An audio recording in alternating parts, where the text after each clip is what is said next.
Great honor.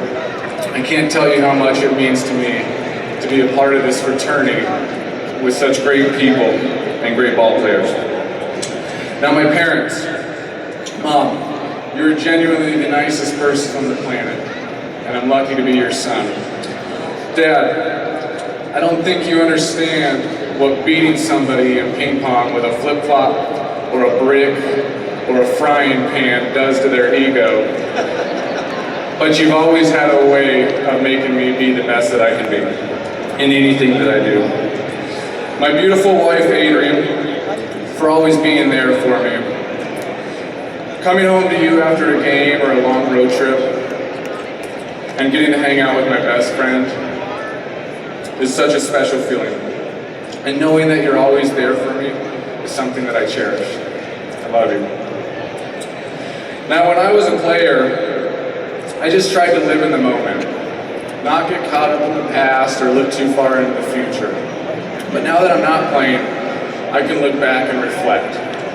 And with that, I realized how lucky I was to get traded here in 2011.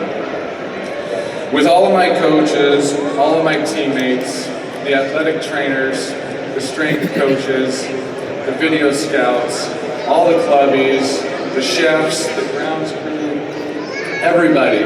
They were all so good at their job, doing whatever it took to help us as players be better. I also feel lucky that I was able to play for Buck Showalter for all my years here.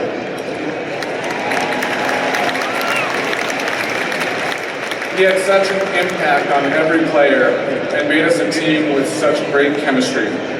But most impactful to me is that he put his faith and trust in me to write my name in the lineup every single day. He gave me a chance to make a name for myself as an Oriole. I'd also like to thank Andy McPhail and Dan Duquette, who each signed me to 3-year extensions and allowed me to finish out my career here in Baltimore. And I know that none of this would have happened if it were not for the Angelos family signing off on it, so thank you.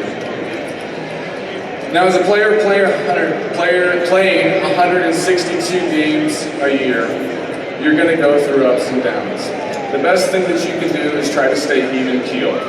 Not let your highs get too high or your lows get too low. Every year when we came into spring training, we expected to be playing baseball in October. And of the 7 years that I was here, we did make it to the postseason 3 times, but came up short 4 years.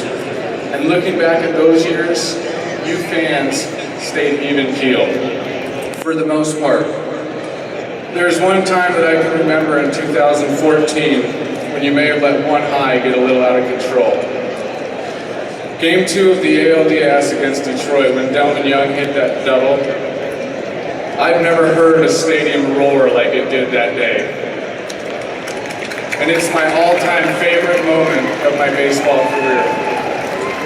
You fans always came out and supported us and made every home series a series that we looked forward to playing. This is as much about you guys as it is me. Thank you, Baltimore.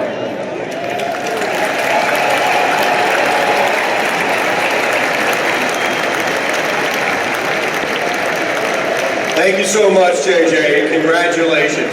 By the way, Joe used to call you James Jerry on the air a lot. Fans, we thank you so much for being with us tonight. It's been a pleasure being with you, especially on an occasion as special as this.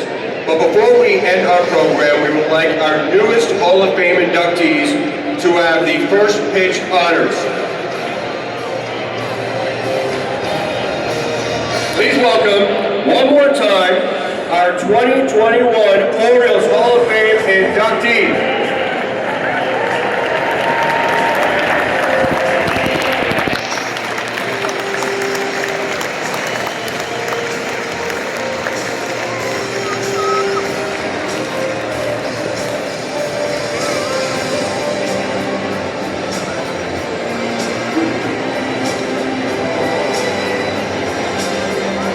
Okay, folks, it's your pitch.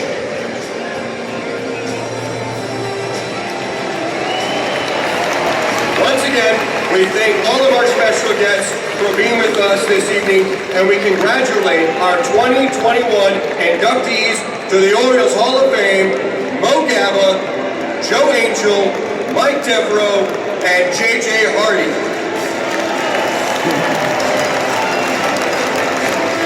We hope you've enjoyed our ceremonies, and we invite you to sit back and enjoy tonight's